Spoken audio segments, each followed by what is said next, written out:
Math 8. Thanks for tuning in for another episode of Math with Mullins. Today we're going to be looking at lesson 9.3, which is and probability, and this just means we're finding the differences between independent and dependent events. So let's go ahead and get started right into it. Independent events have no effect on one another, so that means you can roll a dice, flip a coin, or draw a card, you replace it, and you draw another card. So nothing is being affected at that point. However, when you get to dependent events are going to affect one another. So example, if you want to roll a dice to get a sum, or if you draw a card, you don't put it back and then you draw another, that's going to affect the amount of total cards in the deck. Or if you're trying to get that dice sum, it has to equal something very specific. So those are more like close-ended, whereas independent events are more open-ended. Let's go ahead and get started with trying out some of these questions. Determine if the two events are dependent or independent and then explain why. Robin has some balls in a bag. He picks a ball at random. Without putting the first ball back, he picks a second ball. This would be considered dependent because he did not replace. Okay. You have a jar with 24 pieces of candy and chocolate and 14 pieces of orange. We take a piece of candy at random from the jar, put it back, and then take a second piece of candy at random from the jar. This one is independent because it was replaced. Danny has a blue, red, and green tie. He also has a blue and green shirt. Danny chooses a random tie and then a shirt for the day. This one is independent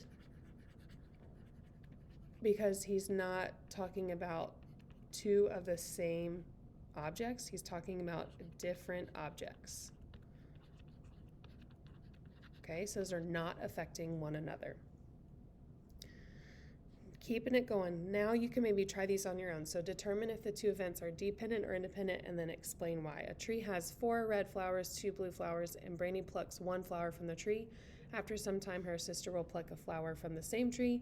These are dependent examples because it was not replaced from the tree. Martin has 8 cards. He draws a card, puts it back, and draws another. This one should be independent because it was replaced. Rusty has 6 notebooks. He picks one of them. Then without putting the first notebook back, he picks the second one. This one is dependent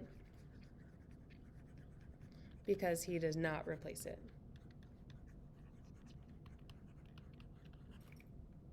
Okay. And then Felipe has 15 t-shirts. He takes one at random, then he puts it back, puts another one. Because he puts it back, we'll call that independent since it was replaced. Okay. The next part we're going to look at is when you get the probability of X and Y. So this is when you have two events together, like picking a tie and picking a shirt. You would find the probability of the first event, find the probability of the second event, and then multiply them together. So just remember, if we have two fractions we're multiplying, like A over B times C over D, that just means A times C over B times D. You also want to make sure that you simplify when you're done. Some of you might be really good at cross-simplifying, so we'll also talk about that, and that helps you not have such big numbers at the end. So decide if each situation is independent or dependent, then calculate the probability.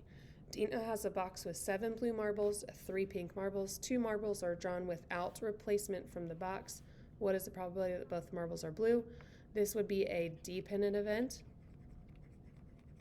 because they are not replaced.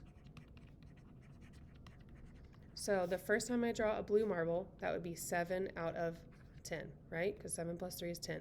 But the next time I draw a marble, I'm not putting that blue marble back. I now have 6 marbles out of not 10 anymore, but 9, okay? So this is probability of first blue, and then here's probability of the second blue marble without putting it back. I'm going to get 42 over 90, which will simplify. I'm going to divide both these by 6. You could divide 2, but it takes a little bit while. 42 divided by 6 is 7, 90 divided by 6 is 15, and there's your final result. John is going to draw 2 cards from a standard deck. What's the probability the first card is a queen, the second card is a jack? He does not say that he's going to put it back, so we're going to call this dependent because no replacement.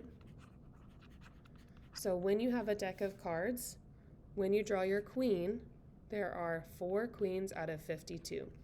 When you draw your jack, there are still going to be 4 jacks, but there's not going to be 52 anymore. There will be 51 cards because that's 1 less. So when we multiply, we get 16 over 2,652, which if I would divide both these by 4, I get 4 over 663. And there's my final answer. Okay. Emily has a folder of colored paper. The folder has 4 yellow, 5 black, 6 white, and 5 brown. She picks 1 paper, records its color, puts it back. So this is going to be independent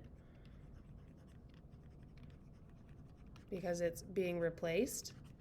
So I want to know the probability of brown, then yellow.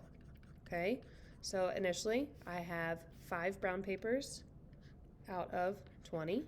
I put it back, so I'm still out of 20, and then yellow is 4. So I can multiply these straight across, 20 over 400, and I just simplify that by 20, so I get 1 over 20th, or 1/20th.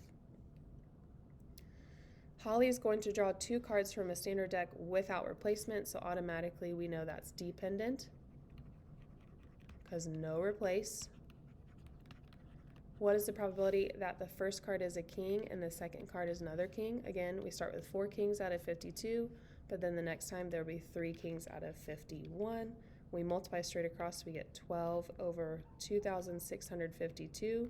I'm going to simplify those both by 12, because 12 can go into that number. I'm going to get 1 over 221.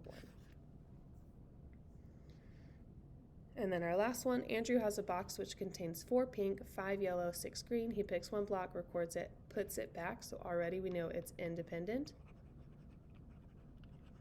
because it was replaced. He then draws another block. What's the probability of yellow followed by pink? So there's 15 total here. So yellow at first is 5.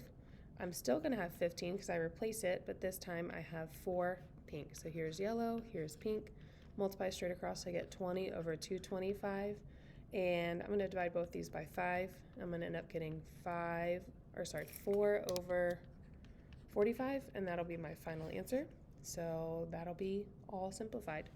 Hopefully this video helped you a little bit with independent versus dependent. It also might help to just draw a picture or have some objects in front of you and take them away and count them after not replacing. That also is a good visual.